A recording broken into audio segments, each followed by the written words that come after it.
In today's video, we're going to talk all about monoclonal antibodies. If we break down the term monoclonal antibodies, it literally means antibodies that are produced from a single identical clone of cells. In simple terms, we take one particular type of cell, make identical copies of it many times through cloning, and then use all those cloned cells to produce the exact same kind of antibodies.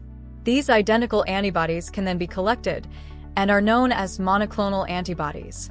To understand what these are, we first need to recall from our discussion on the immune system that antibodies are very small proteins made by specific white blood cells called B lymphocytes, also known as B cells.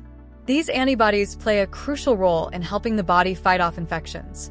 They do this by attaching themselves to foreign substances in the body known as antigens. For instance, if you take a bacterial cell, certain molecules found in its outer wall might be recognized as antigens because they are unfamiliar to the human body. When B cells detect these antigens, they begin to make large quantities of antibodies.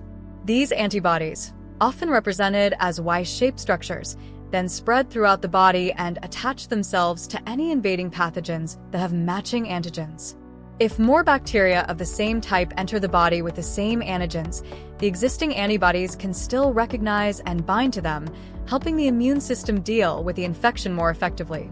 Now, when we speak about monoclonal antibodies in a medical or a laboratory setting, we are generally referring to those produced artificially outside the human body in large quantities. However, B lymphocytes do not naturally divide quickly, which is a problem when we want to produce monoclonal antibodies in bulk. To solve this issue, scientists combine B lymphocytes with rapidly dividing tumor cells. When these two types of cells merge, they form what is called a hybridoma cell. The hybridoma has the useful characteristics of both parent cells, meaning it produces large numbers of the desired antibody like the B cell and divides very quickly like the tumor cell. When we place this hybridoma cell into a petri dish and allow it to grow and multiply, we eventually get millions of cells that are all identical and all producing the same antibody. These antibodies can then be collected, purified, and used for a wide variety of scientific and medical purposes. To start the whole process, we need B lymphocytes that will produce the specific antibody we want. For that, scientists typically inject a small animal such as a mouse with the antigen they are targeting. The mouse's immune system then reacts to the foreign antigen and begins making B lymphocytes that are specific to that antigen. These are the cells we want. Scientists isolate those B cells from the mouse and fuse them with tumor cells to create hybridoma cells that will keep producing the antibody endlessly. What makes monoclonal antibodies incredibly useful is the fact that they always bind to one very specific target.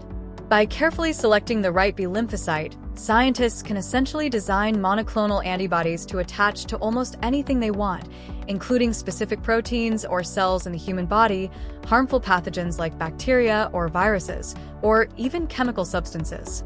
Additionally, scientists can attach other things to these antibodies, such as powerful drugs, fluorescent dyes for imaging, or radioactive particles for targeted therapy.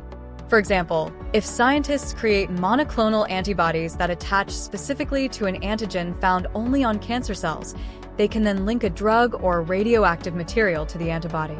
When this is injected into a patient, the antibodies will travel through the bloodstream, locate the cancer cells by binding to their antigens, and deliver the drug or radiation directly to the tumor, helping to destroy it while leaving healthy cells largely unharmed.